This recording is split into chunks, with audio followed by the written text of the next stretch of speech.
एक समय की बात है, एक गांव में सोनू नाम का एक छोटा सा लड़का रहता था। उसे घूमने फिरने का और नई चीजें जानने का बड़ा शौक था। एक दिन जब वह जंगल में घूम रहा था, तो उसे एक संतरे का जादुई पेड़ दिखाई देता है। वह पेड़ बाकी पेड़ों से बिल्कुल अलग दिख रहा था। जब सोनू एक संतरे को चखता है, तो उसे अपने अंदर भरपूर ऊर्जा महसूस होती है और उसका दिमाग पहले से बहुत तेज हो जाता है। सोनू उस जादुई संतरे का इस्तेमाल अपने खुद के फायदे के लिए करने लगा। उसे हर चीज पहले ही पता चल जाता और हर कठिन से कठिन प्रश्नों को हल कर लेता था। दूर दूर से लोग उसकी इस प्रतिभा को देखने आते थे। जैसे जैसे समय बीतता गया, सोनू की शक्तियां कम होती गई।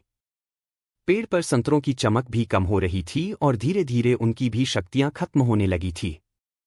जल्दी ही सोनू को यह एहसास होता है कि वह अपनी खुद की प्रतिभा को नजरअंदाज करते हुए जादुई संतरे की शक्ति पर बहुत ज्यादा निर्भर हो गया है। सोनू को अपनी गलतियों का एहसास होता है और वह जादुई संतरे के पेड़ के पास वापस जाता है। वह अपने लालची स्वभाव के लिए माफी मांगता है और वादा करता है कि अपनी काबिलियत का उपयोग वह अच्छे कामों के लिए करेगा। फिर अचानक से पेड़ के बचे हुए संतरों में वापस चमक आ जाती है। उस दिन के बाद से सोनू यह समझ गया कि असली शक्ति हमारे अंदर ही होती है और हम अपनी खुद की कौशल और प्रतिभा का इस्तेमाल करके ही दुनिया में बदलाव और खुशी ला सकते हैं। हमें सफलता प्राप्त करने के लिए किसी जादू या शक्ति के बाहरी स्रोतों पर निर्भर नहीं रहना चाहिए, बल्कि हमें अपनी क्षमताओं को बढ़ाने पर ध्यान देना चाहिए और उनका उपयोग करके दुनिया में सकारात्मक बदलाव लाना चाहिए।